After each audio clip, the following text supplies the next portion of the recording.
السلام عليكم ورحمة الله وبركاته متابعين الورود، يا هلا وغلا بكم، منورين قناتي ومشرفين بوجودكم، واني جدا جدا ممنونة تفاعلكم بالقناة، وجودكم بالقناة وتعليقاتكم الحلوة اللي تعكس أخلاقكم الطيبة.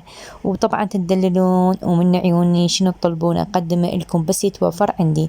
ودائما تطلبون من عندي دشاديش حديثة باللون الأسود، وأني دا أوفرها لكم وأجيبها لكم بآخر موديلات الموجودة اللي دا يستخدمها الخياطين، واللي موديلاتها حلوة أو راقية أجيبها لكم حتى تستفادون من عندها بعملكم. لو أول مرة تشاهدون قناتي، أنا عندي كثير بقناة دشاديش باللون الأسود، أحدث الموديلات أنزك الموديلات، ما أختار إلا الموديلات اللي صدق حلوة وصدق موديلها حلو وتعطي جمالية كلش القماش وصاحبة القماش. وتدللون ومن عيوني انزلوا تحت في التعليقات تجدون أول تعليق مثبت هو بمجموعة كبيرة من الدشاديش الأسود، وأطلب منكم طلب وأتمنى تلبون طلبي مثل ما أني ألبي طلباتكم.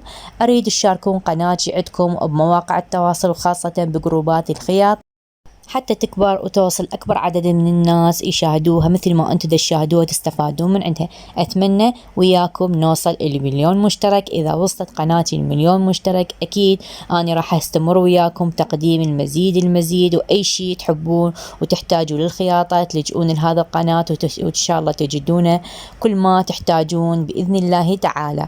وإلى هنا أترككم بمشاهدة باقي الفصالات إن شاء الله يا ربي مشاهدة ممتعة. وأكيد إذا عجبكم الفيديو لا تبخلون علي بالإعجاب، اللايك تحت الفيديو، والاشتراك بالقناة إذا كنتم من المتابعين الجدد، وتفعيل الجرس يصلكم كل جديد.